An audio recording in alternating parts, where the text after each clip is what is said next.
Hey guys, I'm making this video for class tomorrow, which is November the 7th, I think.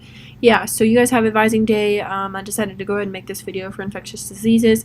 So what will happen is we will scoot everything back one. So we will talk about substance abuse on Thursday, and then we'll pick up chronic diseases in the infectious diseases slot.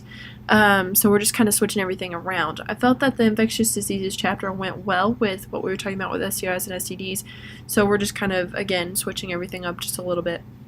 You guys do have a quiz for participation for today, so make sure that you complete that. That's due by midnight tonight. It's 5 questions. It has a matching question, fill in the blank question, multiple answer question, and true false and short answer. So make sure that you complete that. It is not timed. You can take however much time as you need, but it does not allow backtracking. So once you answer a question and you hit next, you cannot go back to it. So be aware of that. Again, you're not timed, but it is due by midnight. So infectious diseases, let's talk about infectious diseases. So pretty simply put, an infectious disease is a disease that is transmittable from person to person through direct or indirect contact. So you can get the flu or a cold from someone else who's coughing. You don't necessarily have to touch them or shake hands with them. That would be an indirect contact through coughing, or maybe you touched a door handle that they touch, which is, again, indirect contact. Now, infection and immunity, these are important things that we need to talk about when it comes to infectious diseases. So infections are caused by pathogens, and pathogens are disease-causing agents that can be passed from person to person, again, so direct or indirect contact. Many factors affect the infection and the severity of the infection. So we have variants from pathogen to pathogen. That's the innate ability to cause intense or severe symptoms. Then you have pathogens that affect different parts of the body, so skin versus bloodstream, those are very big differences. The amount of pathogen you're exposed to, so is it a great level of exposure, or was it just a minimal exposure that your immune system can fight off?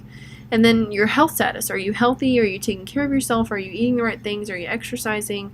All of those things weigh into the infection and your immunity, so immune system basically. So there are cycles of infection. They can replicate and cause symptoms. So the transmission of infection typically requires 3 different things: a source of pathogen, a susceptible host, and a mode of transmission. So a source of pathogen, that's a person, animal, water, food, etc., things that you come in contact with. The environment tends to support that pathogen survival and growth, so it's a typical, or what we call a reservoir, for the pathogen to survive. And then the disease-carrying or causing organism can survive only a short time once they leave their usual host. So once the pathogen leaves from one point A to point B, it can only survive for so long because there's a different host. So when the pathogen is safe and comfy in this one area, then it moves to a different area. It's not used to that host. It's not safe and comfy anymore. It can only last for so long. It would be like us moving from planet Earth to a different planet. That's a different host. That's a different environment. We could only survive so long because we're used to what the Earth provides. Then you have a susceptible host. So again, moving to a susceptible host, the immune system tends to weaken. The pathogens causing damage to our immune system. Physical defense is compromised, so we have a cut in our skin or mucous membranes, things like that allow the pathogen to get in. Young children are more susceptible, older adults are more susceptible, things like that.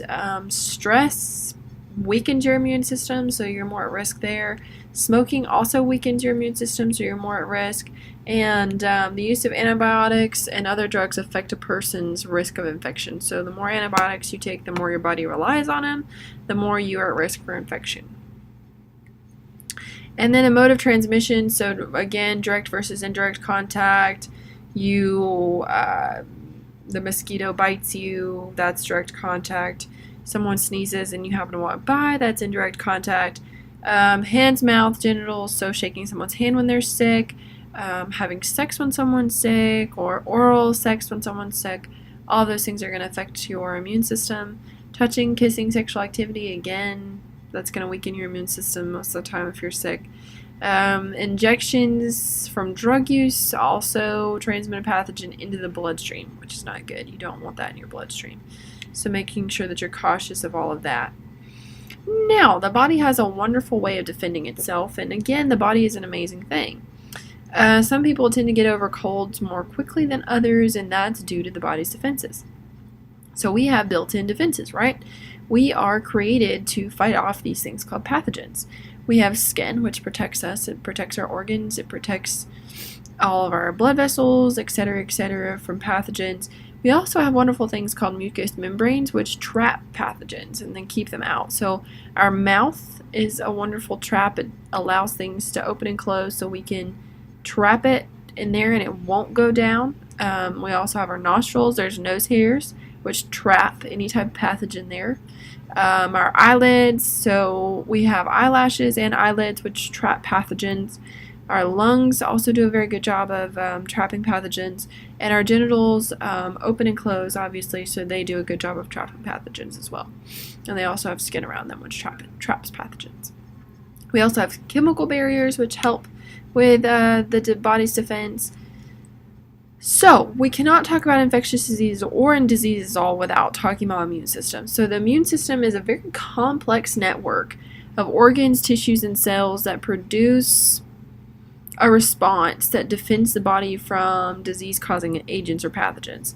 So, the immune system works in a wonderful way. So, I want to explain some key concepts to you guys because, again, this is not a anatomy class. It's not an exercise phys class, so it's important for you just to know the basics of the immune system, and you'll understand more when you take anatomy. So the immune system cells constantly circulate through our body. They're like little police officers, okay? They are constantly looking to recognize foreign substances and take action. So they're looking for people who are breaking the law or they're doing things they're not supposed to be doing, or in places that they're not supposed to be. Antigens are recognized as the foreign and they trigger the immune response. So antigens are the foreign substance in the bodies that trigger that immune response. So they send the little police officers all around the body and tag them. Some cells of the immune system respond to damage and toxins pathogen produces. So what typically happens is the immune system is like a little police officer or police system, however you want to look at it. They're going all the way around the body looking for foreign substances, foreign things that aren't supposed to be there. They tag them, and then what happens is they move to the area and eat the invading microbe. So they go into the body and they fight off the infection by consuming it. If the infection persists or spreads, then other cells of the body produce large numbers of antibodies, which bind to help it for destruction. And then we run a fever because our body is trying to create an environment where the pathogen or the antigen cannot survive. So if you run a fever, typically that means that your body is fighting off the infection by creating an inhospitable place for it to live. Now, some people run fevers more often than others, and that's simply because people's immune systems are stronger. Sometimes when people like myself don't run fevers, that's typically a sign that your immune system is strong enough to handle it on its own. Your little antibodies are taking care of business without you having to create an inhospitable environment for that pathogen. Now, the lymphatic system, lots of complex things here that I'm really not concerned about. So the lymphatic system is comprised of the spleen, thymus, bone marrow, and they are infection-fighting cells. So anything in the lymphatic system helps fight foreign cells. It's also important to note that anytime that you swell up somewhere, that's your body telling you that there's something wrong with that area of your body. So it's directly pinpointing the region